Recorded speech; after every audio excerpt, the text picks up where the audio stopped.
Rossiya Xalq Demokratik partiyasi fraksiyasining navbatdagi yig'ilishi bo'lib o'tdi. Unda aholini ijtimoiy himoya qilish tizimini takomillashtirish va ijtimoiy himoyaga muhtoj aholini qo'llab-quvvatlashga qaratilgan qonun loyihalari ko'rib chiqildi. Bugungi fraksiya yig'ilishimizda ikkita qonun loyihasi bevosita bizni saylovoldi dasturimizda bevosita o'sha bizni elektoratimizni bilan bog'liq masalalar ham muhokama qilindi. Bu ham bo'lsa o'sha bevosita ijtimoiy himoyaga muhtoj, nogironligi bo'lgan shaxslar, og'ir ahvolga tushib qolgan odamlarga yordam berish bilan bog'liq masala, ijtimoiy xizmat ko'rsatish bilan bog'liq, ularni ijtimoiy himoyaga olish bilan bog'liq masala.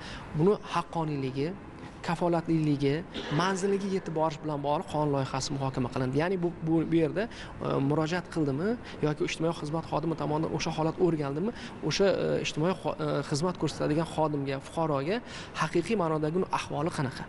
Muhtojligi qay darajada o'sha mulkiy munosabatlari bor, uni topayotgan daromadlari bilan bog'liq masalalarni tegishli tashkilot va organlarga bilan o'sha platformalarni integratsiya qilish orqali o'sha ma'lumotlarni olish bilan bog'liq demak qonun loyihasi muhokama qilindik. Men o'ylaymanki, albatta bu qonun loyihasining qabul qilinishi albatta ijtimoiy xizmatni manzilli va haqqoniy, adolatli olib borishiga xizmat qiladi. Nogironligi bor shaxslarga qulay to'siqsiz muhit yaratish bilan bog'liq masala, u transport bilan bog'liq, u ijtimoiy obyektlarga kirish bilan bog'liq, ta'lim olish bilan bog'liq, bandligi bilan bog'liq masalalarni deylik masala qonun loyihasi. Albatta bu qonun loyihasining eng jihati aynan o'sha asosan ijtimoiy obyektlar qurilyapti, rekonstruksiya qilinyapti, lekin nogironligi bor shaxslarga demak moslashtirilmagan holatlar ham kuzatilyapti. Shuning uchun ham mana shunaqangi holatlarni oldini olish bo'yicha tegishli ma'muriy javobgarlik to'g'risidagi kodeksda aynan loyiha smeta hujjatlari qilinayotganda inobatga olinmasa tegishli tartibda javobgarlikka